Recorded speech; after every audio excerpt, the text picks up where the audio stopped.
은혜로운 전도제자 라는 제목으로 하나님께 예배하도록 하겠습니다. 줌을 조금 풀어주셔야 될 것 같아요. 칠판이 안 보입니다.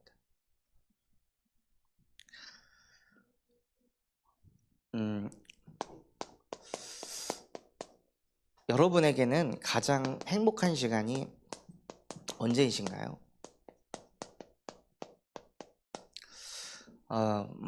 휴가 때 제주도도 다녀오고, 교육자 수련회 때 도쿄도 다녀오고, 장례 때 이제 온갖 친인척들도 만나고 그러면서 이 묵상하는 시간이 저에게 많이 없었는데요.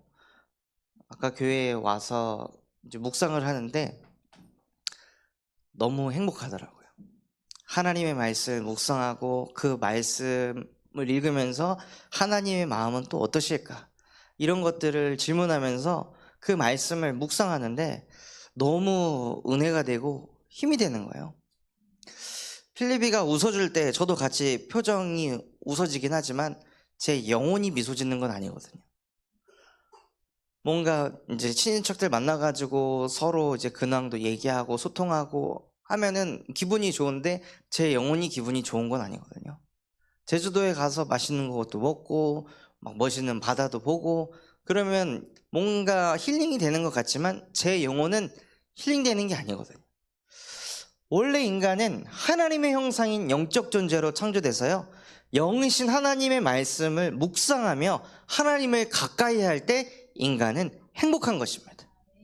그래서 다윗은 시편 119편 103절에 주의 말씀이 어찌 그리 단지요, 그 어떤 꿀송이보다 내게 더 다니이다. 하나님의 말씀을 묵상할 때 가장 행복한 성도분들 되셨으면 좋겠습니다. 뭔가 눈에 보이는 변화, 응답이 아니라 말씀이 깨달아지고 진짜 이 말씀이 나에게 이렇게 적용이 되는구나, 이 말씀이 정말 진리구나, 이것이 자꾸 깨달아지고 내가 무엇을 해야 되지?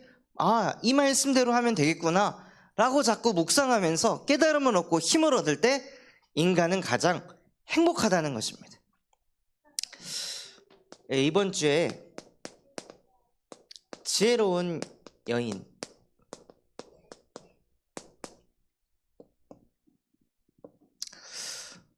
이라는 말씀을 주셨는데요, 지혜로운 여인은 내 평생에 무엇을 하는 사람이냐면 하나님을 가까이 하는 사람입니다.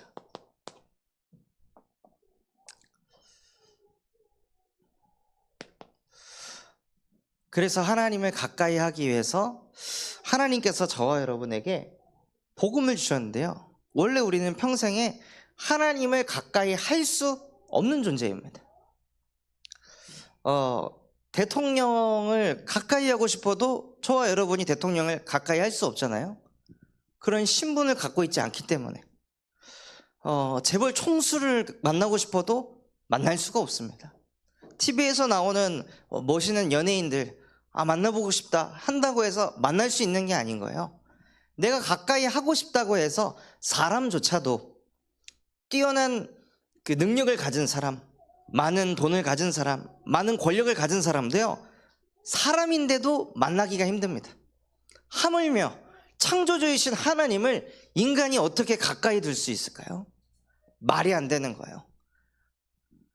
그래서 하나님께서는요, 저와 여러분에게 하나님을 가까이 할 수 있는 오직의 복음을 주셨습니다. 말씀을 한번 찾아보겠습니다. 에베소서 2장 12절에서 16절 말씀입니다. 에베소서 2장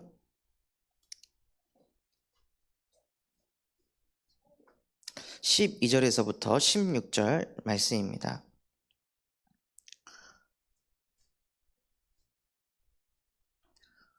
네 절 말씀 같이 한번 읽어보겠습니다. 그때 너희는 그리스도 밖에 있었고 이스라엘 나라 밖의 사람이라 약속의 언약들에 대하여는 외인이요 세상에서 소망이 없고 하나님도 없는 자이더니 이제는 전에 멀리 있던 너희가 그리스도 예수 안에서 그리스도의 피로 가까워졌느니라. 그는 우리의 화평이신지라 둘로 하나를 만드사 원수된 것 곧 중간에 막힌 담을 자기 육체로 허시고 법조문으로 된 계명의 율법을 폐하셨으니 이는 이 둘로 자기 안에서 한 세 사람을 지어 화평하게 하시고 또 십자가로 이 둘을 한 몸으로 하나님과 화목하게 하심이라. 원수된 것을 십자가로 소멸하시고. 아멘. 이 말씀 그대로요, 저와 여러분은 원래 그리스도 밖에 있었다고 했습니다. 언약하고도 아무 상관없는 사람, 세상에 소망이 없는 사람으로 저와 여러분이 살고 있었다는 거예요. 원래 인간은 창세기 1장 27절 하나님의 형상인 영적 존재로 창조돼서 하나님과 함께하도록 창조되었는데 우리의 영이 어떻게 됐냐? 사단에게 납치를 당한 거예요. 이것을 제가 깊이 묵상하기 위해서 제 아들 필리비를 납치가 되었다고 생각을 해보니까요, 이 아들이 납치가 돼가지고 어디에 갇혀갖고 거기서 계속 이상한 메시지를 이 아이가 자꾸 듣는 거예요. 야, 넌 너를 위해 살아야 돼. 돈이 최고야. 돈을 위해서라면 무슨 짓이라도 해야 되는 거야. 그래야 사람이 성공할 수 있어. 이걸 이 아이가 납치돼가지고 그걸 계속 듣고 그걸 하기 위해서 바깥에 나가가지고 그 뜻대로 막 이루려고 삶을 살아가는데 그대로 막 안 될 때 혼자 와가지고 자괴감에 빠지고 난 왜 안 될까? 난 왜 이 모양일까? 이런 생각이 온통 사로잡혀서 더 나밖에 모르니까 주변 사람들이 필리비를 보고 손가락질하고 판단하고 정죄하고 이런 것들을 애가 막 다 당하는 것을 제가 옆에서 지켜본다고 생각했을 때요, 미쳐버리겠더라고요. 그게 하나님이 저희를 보실 때 마음이라는 거예요. 사단에게 납치돼가지고 말도 안 되는 생각, 원래 인간은 하나님과 함께 행복한 거야 이건데 원래 인간은 네 맘대로 돼야 되는 거야. 네 뜻대로 안 되면 안 되는 거야. 무조건 네 계획대로 돼야 되는 거야. 너 존중 안 해주면 들이받아야 되는 거야. 네 마음대로 되게 하려면 뭐가 있어야 되는 줄 알아? 돈이 있어야 되는 거야. 네 마음대로 되게 하려면 뭐가 있어야 되는 줄 알아? 성공자 자리에 앉아야 되는 거야. 그래서 결국에는 너를 위해서 돈을 벌어야 되고 네 마음대로 되기 위해서 성공해야 되는 거야 하고, 사단이요, 말도 안 되는 생각들을 우리의 마음 심령 속에 완전히 집어넣어서 그대로 안 되면 스트레스 받고 짜증나고 우울하니까 정신 무너지고 육신 무너지고 번아웃 오고 너무 힘드니까 이거 어떻게 해결해야 될지 몰라가지고 뭔가에 중독되고 술 찾고 담배 찾고 막 여행에 쇼핑에 온갖 것에 노예포로 속국돼서 살아가고 있는 그 모습을 하나님이 보시고 방치하고 싶지 않았던 거죠. 그래서 무엇을 하셨냐? 자기 육체를 던져가지고 하나님을 가까이 할 수 없는 그 막힌 담을 자기의 몸을 던져서 허물어 버리셨다는 거예요. 왜냐? 이렇게 창조됐는데 이거 안 되고 있으니까, 저와 여러분이 이게 안 되고 있으니까 그리스도께서 자기 몸을 내 던져가지고 하나님과 가까이 할 수 없는 막힌 담을 허물어 버리셨다는 거예요.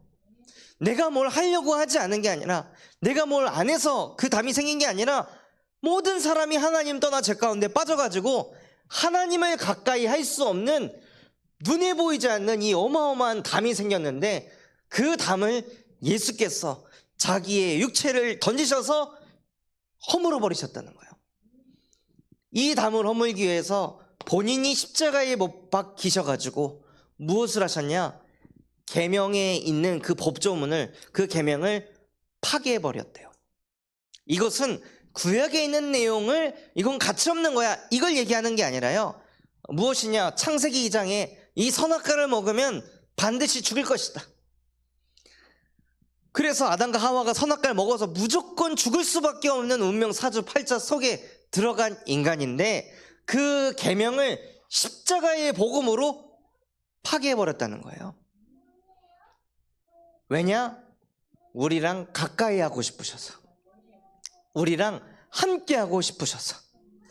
늘 내 힘, 내 노력이 아니라 하나님이 우리와 함께 하셔서 하나님 바라보고 하나님 의지하도록 만드시려고 우리에게 오직의 복음을 주신 거예요. 그리스도를 바라봐라. 그리스도 아니면 나와 너 사이에 있는 그 담을 그 누구도 허물 수 없다. 그래서 저와 여러분이 그리스도를 바라보는 거예요. 그리스도 안에 모든 것이 있기 때문에. 필리비가 저를 찾습니다. 저를 보면은 막 안기려고 해요. 그 이유는 제가 아버지인 것도 있지만 제 안에 모든 게 있거든요. 제 안에는 얘를 먹일 수도 있고 씻길 수도 있고 재울 수도 있고 웃게 해줄 수도 있고 위로해 줄 수도 있고 모든 것이 제 안에 다 있는 거예요. 그러니까 저랑 함께 하고 싶은 거예요. 인간도 마찬가지예요. 하나님 안에 모든 게 다 담겨 있다는 걸 깨닫기만 하면 하나님 안에 그리스도 안에 모든 지혜와 지식과 금은 보화가 다 있다. 그러니 나는 경제를 가까이 하고 성공을 가까이 하고 사람을 가까이 하는 게 아니라 나는 그리스도와 가까이 하겠습니다. 이것을 깨닫는 사람이 지혜로운 사람입니다. 그래서 이거를 정말로 마음속에서부터 깨닫고 누리게 되면요, 무엇을 하게 되냐? 오직 기도를 하게 됩니다. 그래서 요한복음 15장 7절, 너희가 내 안에 거하고 내 말이 너희 안에 거하면 무엇이든지 구하라 이루리라. 그 말이 무엇이냐? 예수가 그리스도라는 그 말을 담고 있으라는 거예요. 이미 나와 하나님과의 막힌 담은 허물어졌다. 내가 하나님과 함께 할 수 없는 모든 조건들은 사라졌다. 지금 이 시간 그리스도를 통해 하나님이 나와 함께 하시고 하나님이 나의 배경이신데 내가 무엇이 부족합니까? 나는 이미 다 가진 하나님의 자녀입니다. 그 하나님의 자녀가 믿음을 가지고 기도하니까 당연히 하늘 보좌가 움직일 수밖에 없는 거죠.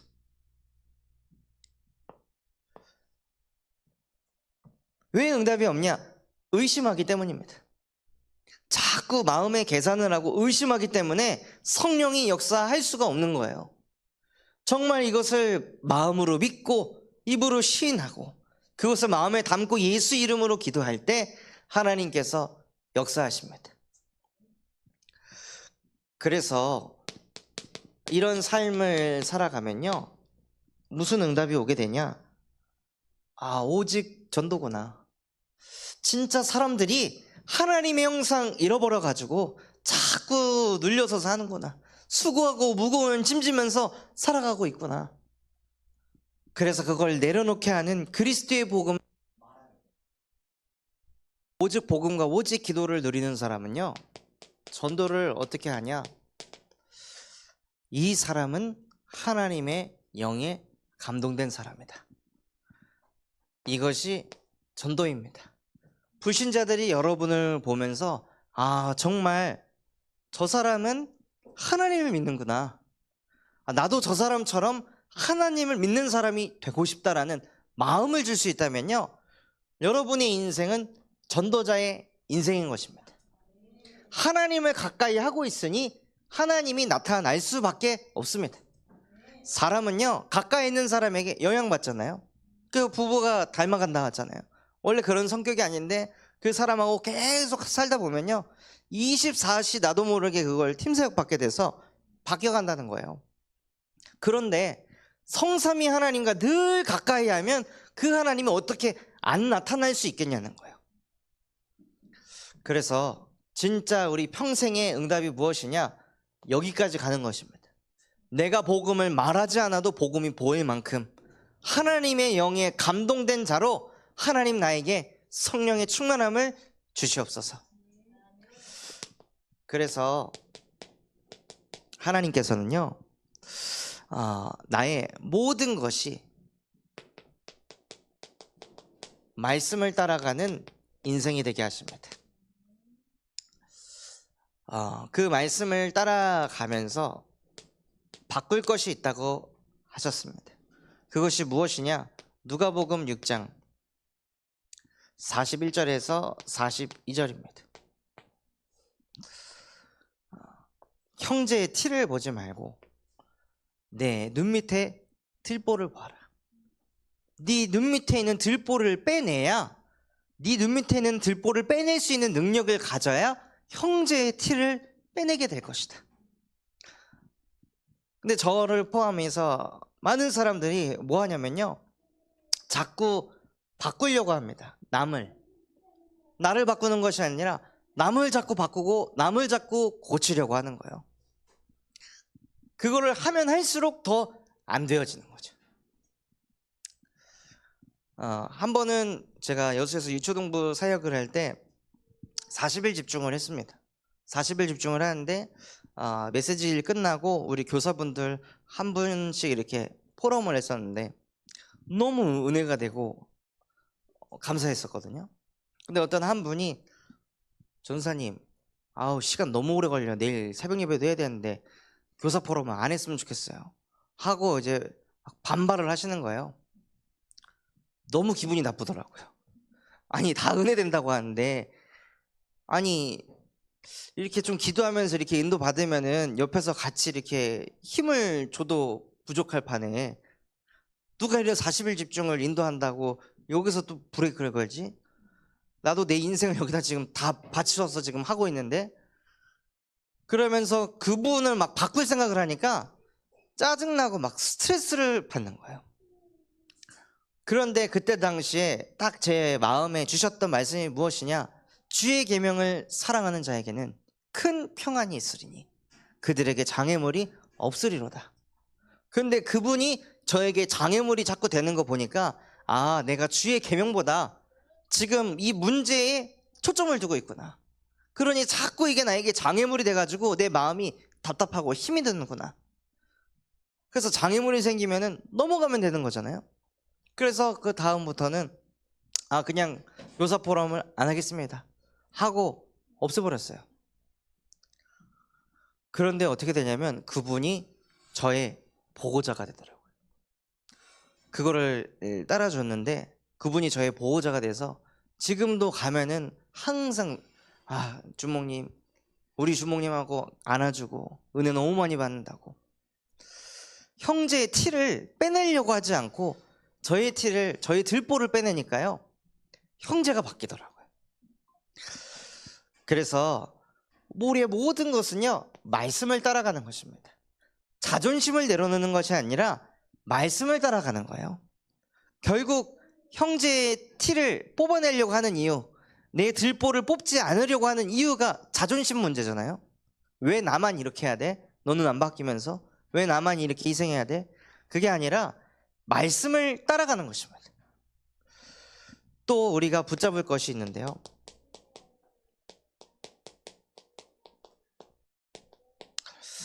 그것이 무엇이냐면 바로 감람산의 미션입니다.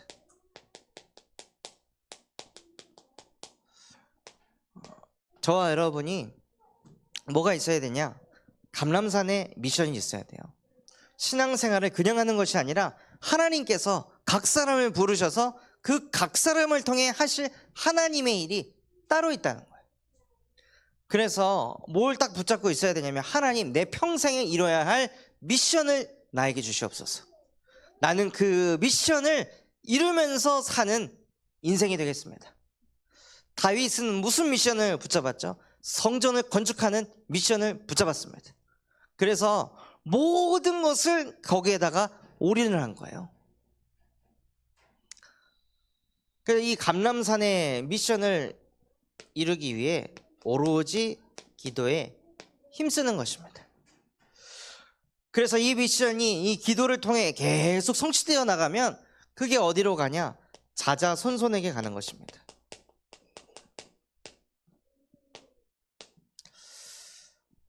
우리는 하나님의 미션을 이루려고 했는데 그 축복이 어디로 가냐면 자자손손 자녀들에게 뻗어가는 거예요.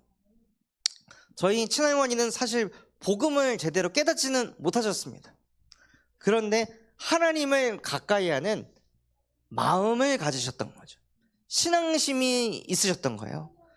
그래서 할아버지는 온 재산 털어서 절을 만드시는 분인데 어떻게 그 와이프가 절을 안 가고 교회를 섬길 수 있었을까요? 정말 하나님의 은혜구나. 그 할머니가 했던 것은 1년치 헌금을 미리 다 뽑아가지고 11조 봉투 이만큼, 건축 헌금 봉금 이만큼을 다 챙겨갖고 1년치 헌금을 미리 했다 하시더라고요.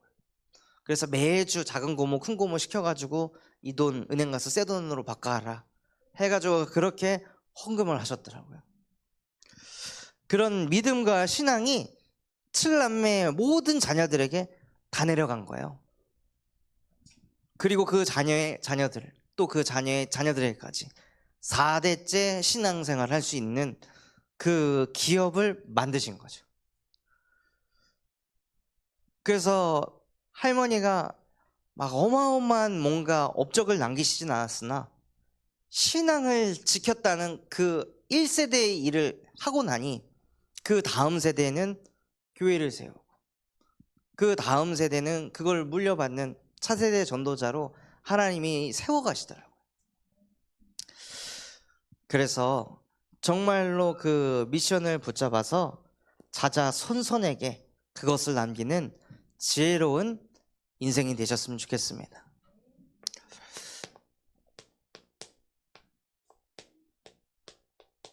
이번 주 지혜로운 여인이라는 말씀을 주셨는데, 지혜로운 여인은요 자기 집을 세운다고 했습니다. 미련한 여인은 자기 입을 놀려가지고 매를 맞게 된다고 했어. 저희 가문에도 돈 한 2, 3천 때문에 부모 난도질하고 형제들 난도질하는 그런 가정이 있거든요. 결국에는 그렇게 난도질 해가지고 2천, 3천을 얻게 됐어요. 한 10년을 넘게 떼쓰고 난리를 치고 막 눈 뒤집히고 그래서 경제 얻었는데, 그럼 뭐 하냐는 거예요. 이미 가문에서는 입지가 완전히 망가져 버렸고 그 사람들을 가까이 하지 않는데, 그러니까 이번에 장례식에도 보니까 못 어울리더라고요. 그 지혜로운 여인은 자기 집을 세우는데요, 작은 아버지가 지혜롭지 못한 분을 만나가지고 너무 착하다 보니까 그 작은 엄마의 말에 계속 끌려다녀가지고 자기 와이프가 자기 친형한테 막 쌍욕을 하고 막 난리를 쳐도 아무 터치도 못할 만큼, 심지어 다락방 중직자인데도 불구하고 그 정도 수준인 거예요. 그러니까 지혜롭지 못한 여인을 만나니까요 집이 무너지더라고요. 그러니까 얼굴 항상 찌들어 있고 시달리고. 그래서 진짜 지혜로운 여인은 무엇을 하는 여인이냐, 자기가 집을 세우는 것이 아니라 나와 함께 하시는 하나님이 우리 가정, 가문을 지키시고 세우실 것입니다. 나는 연약한 나를 믿지 않고 연약한 내 배우자를 믿지 않고 창조주이신 하나님이 우리 가정의 주인 되심을 믿는 하나님의 자녀입니다. 이것을 날마다 선포하고 고백하는 게 지혜로운 여인인 거예요. 지혜가 있기 때문에 하나님이 우리 가정을 책임지시긴다, 이 믿음이 있기 때문에 조급하지 않죠. 왜 자꾸 사람이 말을 놀리죠? 조급하니까, 불안하니까, 이렇게 가면 안 될 것 같으니까 자기가 입을 열어가지고 가정을 움직이려고 해요. 그러니까 가정에 더 큰 문제가 옵니다. 그래서 지혜로운 여인은 책을 많이 읽는 여인이 아니라요, 누구보다도 하나님을 경외하는 사람입니다. 또 지혜로운 여인은요 정직한 자예요. 하나님이 늘 함께 하신다는 걸 믿기 때문에 누가 없어도 정직한 거죠. 또 지혜로운 여인은요 노하기를 더디하는 사람이라 했습니다. 결국 노하는 이유 자체가 뭐냐, 창세기 3장 때문에 노하는 것입니다. 경제 문제 창세기 6장 때문에, 창세기 11장 내가 그 자리에 못 앉을까 봐 사람들은 화를 내고 노하는데, 지혜로운 여인은 근본 자체가 나 육신 성공이 아니라 하나님을 위해서. 그런데 그 하나님의 뜻을 누가 막을 수 있습니까? 저 사람이 이렇게 하고 저렇게 해도 하나님의 뜻을 막을 수 있는 자가 없습니다. 아무리 바로왕이 안 돼, 출애굽 안 돼, 너희 이래도 안 돼, 이런 기적 일으켜도 안 돼, 아무리 발버둥을 쳐도요 하나님의 뜻을 막지 못했어요. 사울왕이 자기 자리에 안 뺏게 하려고 온갖 인본주의 다 써가지고 다윗을 어떻게 해보려고 했으나 하나님의 뜻은 다윗을 왕의 자리에 세우는 거였기 때문에 그 누구도 막지 못했던 거예요.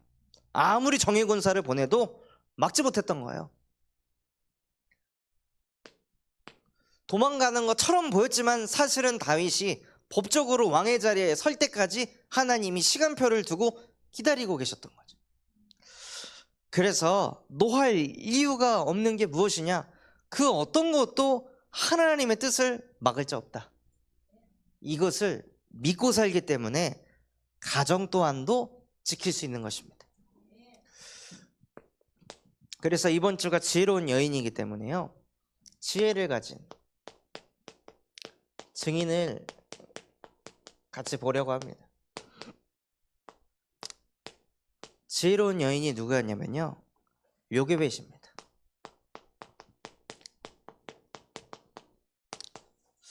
요게벳이 가정을, 후대를 어떻게 키웠는지 성경을 통해 같이 확인하겠습니다. 출애굽기 1장 22절에 보면요, 이스라엘 백성들이 너무 많이 번성을 하니까 이 애굽 왕이 두려워가지고 딸은 살려두고 아들은 싹 다 강에 던져버려라. 재앙시대 속에서 자녀를 갖게 된 거예요. 내 자녀가 태어났는데 재앙시대예요. 그런 이 시대 속에서 이 요게벳이요, 무엇을 했냐면 석 달 동안은 자기가 데리고 있다가 더 이상 이 아이의 이 울음소리, 목청이 더 이상 이게 커버가 되지 않을 상태가 온 거죠. 그래서 무엇을 했냐면 갈대의 상자를 구해가지고 역청을 칠해서 띄웠습니다. 그 갈대 상자가 무슨 뜻이냐면 태바라는 뜻을 가지고 있는데요, 이 뜻이 바로 방주입니다. 요게벳이 내 아들을 어디다 넣었냐? 방주에 넣은 거예요.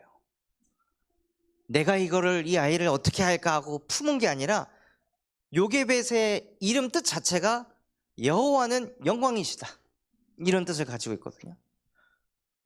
그래서 이 요게벳이 방주에다가 내 자녀를 넣어야 된다. 특히 요게벳 또한도 레위 지파 사람이잖아요. 그러니 창세기 6장에서 노아가 무엇을 했는지, 노아의 자녀들이 어떻게 살아남았는지 그것을 이미 구전전승을 통해 알고 있었던 거예요. 내 자녀를 살리려면 내가 이 아이를 지키려고 인본주의를 쓰는 것이 아니라 방주에 띄워야 되는 것이다, 이걸 깨달은 거죠.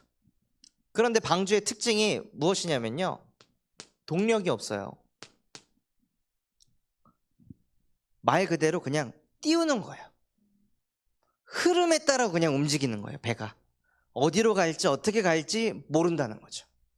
내 자녀를 그렇게 키웠다는 거예요, 요게벳이. 내 계획, 내 뜻, 내 기준 집어넣지 않고 그냥 하나님께 온전히 맡겨가지고 나도 이 아이가 어디로 갈지 어떻게 흘러갈지 몰라요. 그런데 요게벳은 여호와를 경외하는 사람이라 그냥 방주에다가 자기 자녀를 담아 띄웠다는 거죠. 그렇게 요게벳이 후대를 믿음으로 하나님께 온전히 드리니까요, 어떻게 되었냐? 출애굽기 2장 10절에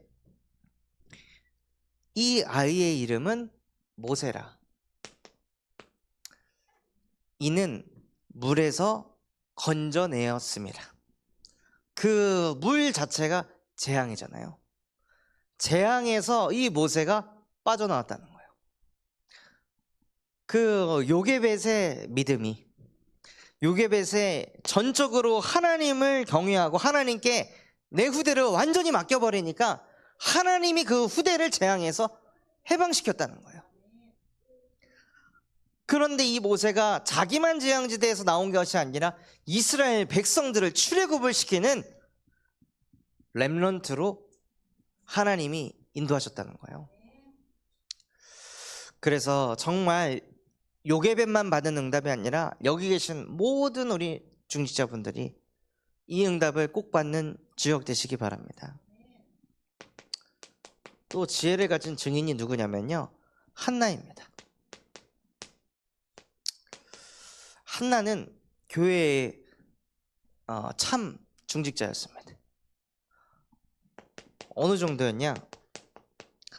사무엘상 1절에서 12절에서부터 18절에 보면요, 한나가 분인 나는 자녀가 생겨가지고 막 자랑질하고 자기한테 갑질하고 이러는데 자기는 응답이 없고 자녀가 안 생기니 너무 슬퍼가지고 이 예배당에 와서 울면서 기도하고 있는데, 여기 강단에 앉아있던 엘리 제사장이 막 입술만 이렇게 움직이는 거예요. 소리는 나지도 않고. 그래갖고 저거 어디서 또 술 처먹고 와가지고 여기서 지금 술주정하고 있구나 하고 그걸 생각만 하면 되는데 말을 한 거죠, 그 중직자한테. 너 술 좀 끊으라니까. 너 이렇게 술 처먹고 와가지고 여기서 너 왜 이러고 있어 하고, 아니 간절히 기도하는 그 중직자한테 하는 말이 그런 얘기를 하니까 이 한나라는 중직자가, 아니 나는 마음이 슬픈 자라서 내가 하나님 앞에 내 마음을 이렇게 토로하고 있는 겁니다. 저 술 먹고 이러는 거 아니에요 하고 이런 얘기를 하는 거예요. 근데 제가 만약에 여기 계신 분들이 와서 기도를 하고 있는데, 술 드셨어요? 지금 뭐 하시는 거예요? 교회 와가지고 이런 얘기하면은 누가 교회에 남아있을까요? 그런데 한나는요, 교회를 떠나질 않는 거예요. 목회자한테 다시 자기의 상태를 이야기하니까 엘리 제사장이 근심하지 말아라, 여호와께서 너의 기도를 들으실 것이다 라고 했는데, 18절에 보면요, 한나에게 근심의 빛이 없었더라 라고 되어 있습니다. 목회자에 대한 그 중심이 완전 다른 거죠. 아니 자기 상태도 제대로 진단 못하는 목회자인데도 그 목회자가 하는 말에 한나가 아멘을 한 거예요. 그러니까 그 말씀 그대로 한나에게 하나님의 은혜가 임한 거예요. 한나가 목회자를 믿은 건가요? 한나는 하나님을 믿었던 것입니다. 자기 상태도 분별 못하는 목회자이지만 저 목회자를 하나님이 세우셨다. 그러니 저 목회자를 믿는 것이 하나님을 믿는 것이다 라고 한나가 믿음으로 받아들이니까 진짜 하나님께서 그 한나의 믿음을 보시고 응답하신 거죠. 또 이 한나라는 중직자가요, 사무엘상 2장 1절에서부터 11절 말씀에 보면 기도하는 모습이 나옵니다. 다윗이 여호와께서 크게도 하시고 낮게도 하시고 높게도 하시고 부하게도 하시고 이제 이런 역대상의 고백을 했는데, 그 고백은 다윗 이전에 한나가 먼저 깨달은 거죠. 이 한나가 여호와가 어떤 분이신지 그것을 바르게 깨닫고 한나는 그 하나님을 기도했던 사람이에요. 그래서 하나님이 누구신지 알고 있으니까 자기 아들을 어디에 보낼 수 있냐? 엘리 제사장, 그리고 엘리 제사장이 있는 아들들이 있는 교회에다가 그 갓난의 길을 맡길 수 있었던 거예요. 여호와를 믿으니까. 교회의 그 분위기를 믿는 게 아니라요, 여호와를 믿으니까. 엘리 제사장들이 어떤 상태냐, 여호와께 제사를 드릴 때 그 제사 드리기 전에 나한테 먼저 고기를 가져와 해가지고 자기들이 먼저 여호와께 제사 드리기 전에 자기들이 먼저 음식을 먹을 정도로 완전히 타락한 상태였던 거예요. 그럼 그 제사장들의 아들들이 있는 교회에다가 내 자식 보내면 이상한 거 물들 거 아니에요? 그런데 그런 계산하는 생각 다 내려놓고 정말 하나님을 믿으니까 그 안에서 누가 나오냐면요, 렘넌트가 나오게 됩니다. 그래서 정말 우리 교회 중직자분들이 한나와 같은 중직자가 되셔서 교회에 이런 애들이 있고 저런 애들이 있는데 이래서 되겠나, 이게 아니라 중직자분들이 먼저 하나님을 바르게 믿고 누리면은요, 그 교회 안에서 렘넌트가 나온다는 거예요.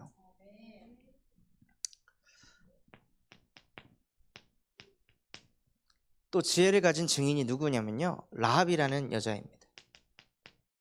이 사람은 현장의 흐름을 바꾼 사람이에요.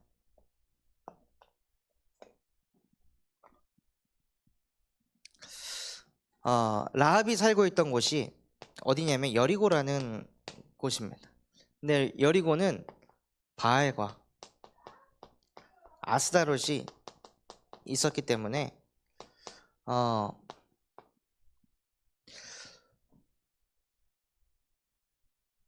이 아스다롯과 바알을 믿는 곳은 풍요의 신을 믿는 그런 곳이거든요.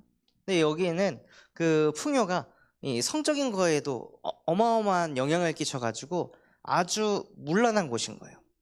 그러니까 이제 기생 라합과 같은 사람은 사실 많은 상태인 거죠. 지금으로 치면은 일본이 성문화가 어마어마하게 발전해가지고 막 여기저기 이 그런 기생들이 많이 있는 것처럼 여리고가 그러한 곳이었습니다.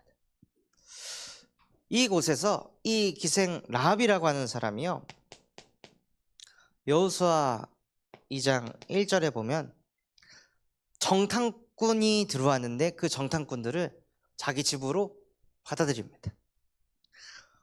정탐꾼이 아니라 전도자를 자기 집으로, 자기 현장으로 들어오도록 문을 열어준 거죠.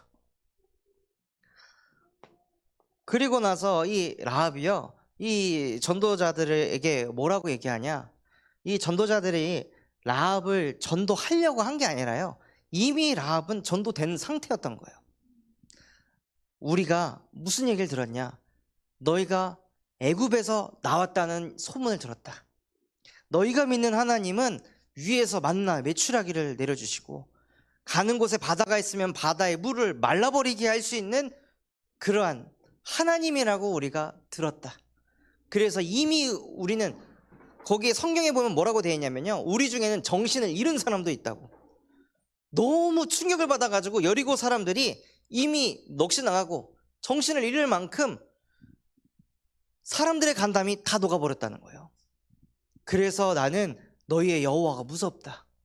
나도 그 여호와를 믿고 구원받고 싶다. 그러면서 뭐라고 하냐, 이미 여리고는 여호와의 땅이다. 이미 당신들의 것이다. 그렇게 될 것을 나는 믿는다. 그러니 뭐라고 이야기하냐면, 나하고 또 우리 부모와 우리 친인척들, 그와 관계된 모든 사람들을 구원하기로 약속을 해라, 맹세를 해라 하면서 전도 대상자까지도 다 소통하는 거예요. 그래서 진짜 지혜를 가진 증인은 무엇이냐, 산업 현장에, 가정 현장에 전도자를 불러들여서 그 전도자를 통해 내 주변의 수많은 사람들이 복음을 받도록 하는 사람이에요. 그게 지혜를 가진 증인입니다. 오늘 지혜로운 전도제자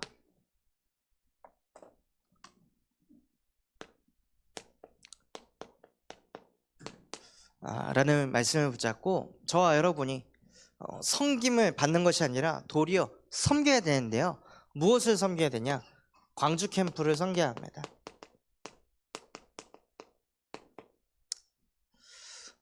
이번에는 두 분이 참석하시는데, 내가 광주 캠프에 참석하든 참석하지 않든 광주의 전도 대상자,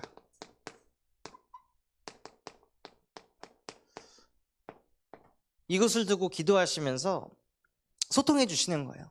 내가 가진 못하더라도 한번 가보세요. 한번 만나주세요.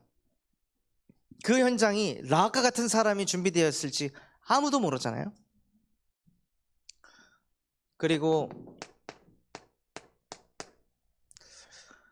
우리 찬양이가 사업하고 있는 비오리, 또 우리 찬이가 근무하는 나무와 다리라는 그 직장 현장과 롯데몰에서 근무하다가 광주로 돌아간 우리 박수림 청년에게 그리스도의 복음이 증거되어 줄 수 있도록 기도해 주시기 바랍니다. 그래서 저는 여기 비오리 현장 두고 계속 기도하면서 찬양이 친구 중엔 또 PK가 있다고 제가 들었거든요. 그래서 그 아이가 율법 때문에 완전히 상처받아가지고 지금 신앙생활 안 하고 있다고 들었는데, 그 친구에게도 정말 이 복음이 무엇인지 전달이 되는 그런 응답 받을 수 있도록 계속 기도를 하고 있습니다. 또한 거기를 경영하고 있는 우리 찬양이 또한도 광주에 계신 우리 중직자분 만나가지고 사업은 어떻게 하는 건지, 경영은 어떻게 하는 건지, 사람은 어떻게 다뤄야 되는지, 그런 부분들도 인턴십이 되는 그런 시간 되도록 계속 기도하고 있습니다.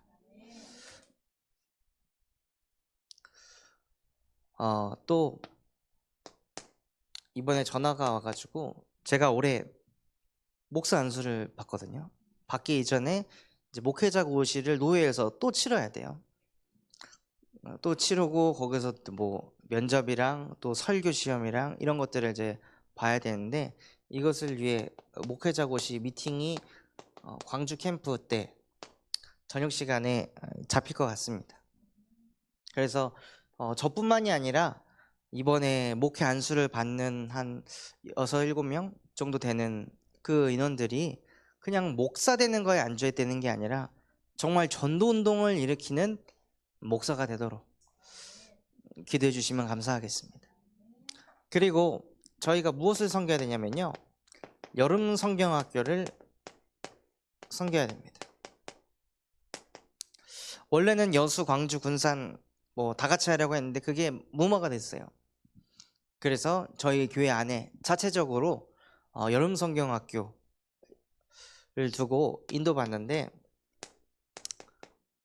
여수에서도 여름 성경 학교를 할 때 제가 초점을 뒀던 건 우리 아이들 뿐만이 아니라 캠프를 두고 여름 성경 학교를 인도받았습니다. 지금 우리 유아 유치부가 있잖아요.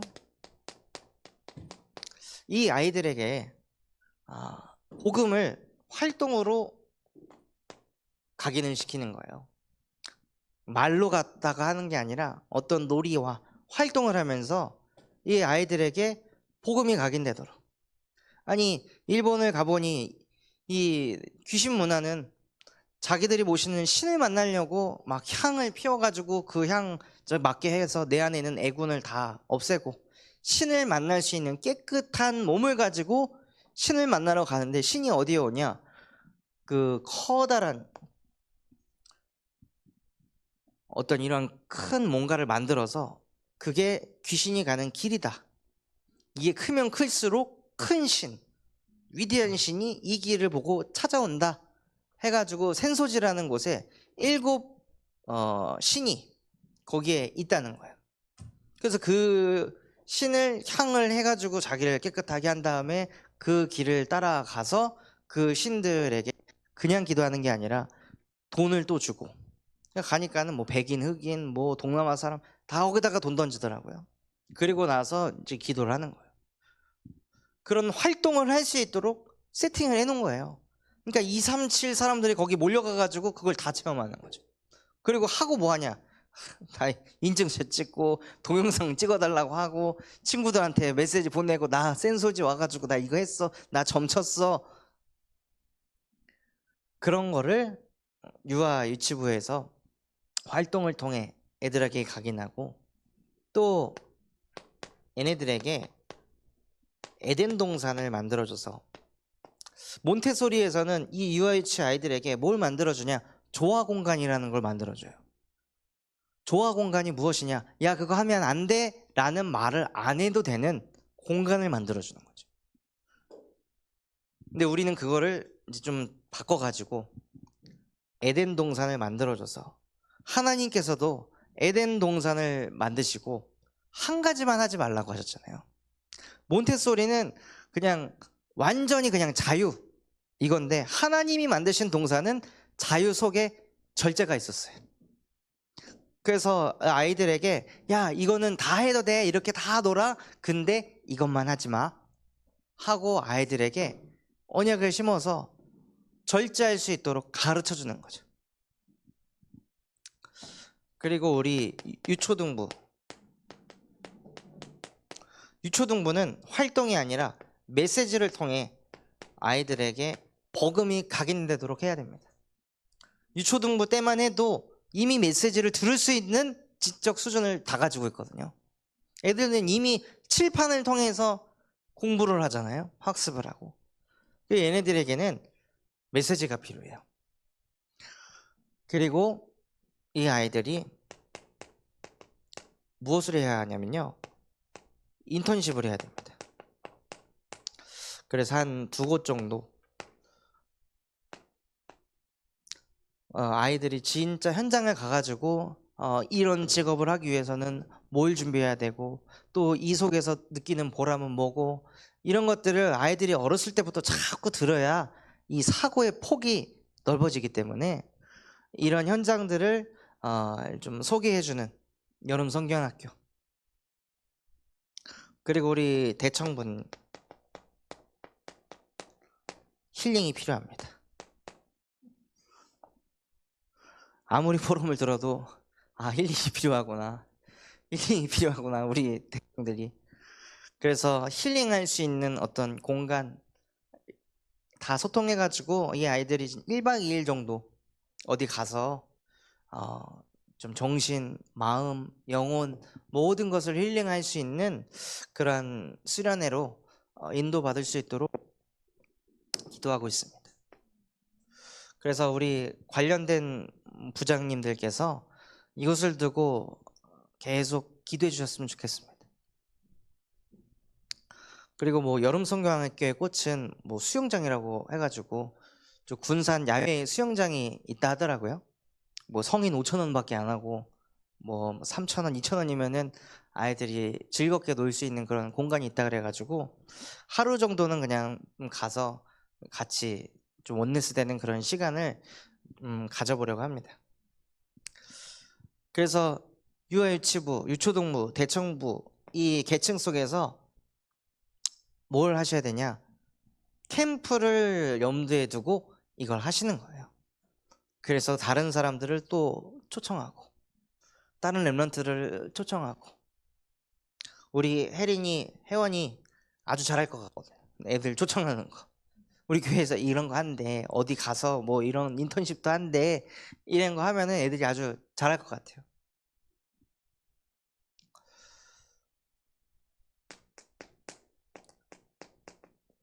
그리고 지혜로운 전도 제자는요, 지역 캠프를 항상 마음에 두고 섬기셔야 됩니다. 교회 안에 캠프부터 먼저 소외된 자, 또 낙심자 알아보는 것은 참 쉽습니다. 표정을 보면 합니다.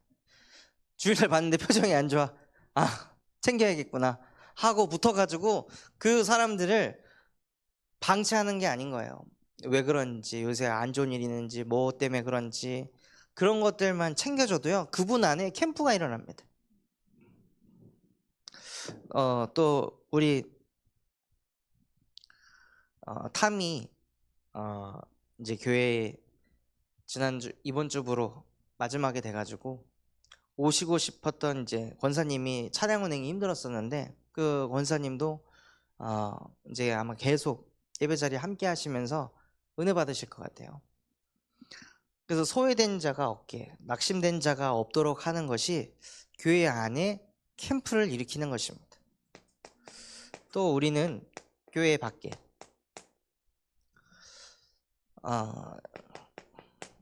지금 말씀 운동을 계속 일으키는 곳이 산업 현장, 또 병원, 교도소,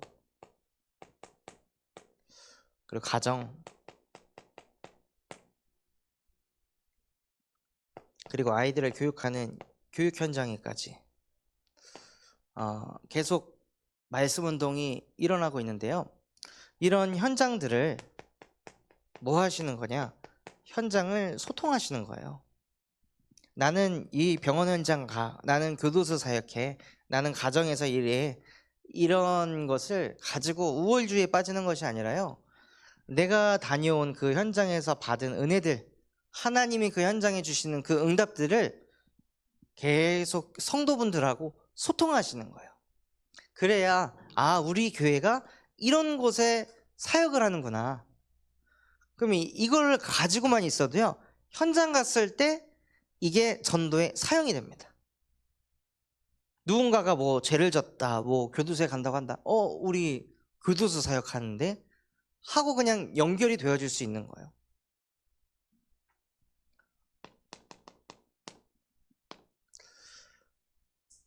그래서 결론으로 지금 2024년에 이제 절반은 왔습니다. 올 한 해 하나님께서 사도행전 13장 48절 49절 말씀처럼 이방인들이 복음을 듣고 또 주의 말씀이 그 지방에 두루 퍼진다고 말씀을 주셨습니다. 그 말씀을 주셔서 군산에서 곳곳에서 하나님께서 계속 문들을 열어가시고, 또 이것이 전주에도 하나님이 문을 열어가시고, 지난주 다녀온 장수에도 주의 말씀이 뻗어가게 하시고, 박 권사님이 계신 우리 익산 현장에도 계속 지금 집중하시면서 빛을 비추고 계십니다. 하나님의 말씀이요, 6개월이 지나는 여정 속에서 그 지방에 두루 퍼져가고 있습니다. 앞으로도 이 전라북도 이 지방에 주의 말씀이 두루 퍼질 것입니다. 그래서 하나님, 내가 이 흐름 속에서 지혜로운 전도제자의 응답을 누리게 하여 주시옵소서. 광주 캠프, 여름 성경학교 지역 캠프를 통해 무엇을 하는 거냐면요, 이 말씀을 이루기 위해 하는 것입니다. 그냥 지역 캠프하고 여름 성경학교하고 그냥 광주 캠프하고 이게 분리되어 있는 게 아니라요, 이 모든 것을 통해 무엇을 하냐? 이것을 이루려고 가는 것입니다. 그래서 이번 대지에 나의 모든 것이 말씀을 따라, 그래서 우리의 인생이 우리에게 주신 말씀을 이뤄가는 것에 쓰임받는 전도제자 되시기를 예수 그리스도 이름으로 기도하겠습니다. 하나님 아버지, 감사합니다. 오늘 우리에게 말씀 주신 그대로 우리에게 가장 행복한 시간이 언제입니까? 하나님의 말씀을 주야로 묵상하는 그 시간이 우리에게 가장 행복하고 평안하고 완전한 시간이 되게 하여 주시옵소서. 그래서 정말로 지혜로운 여인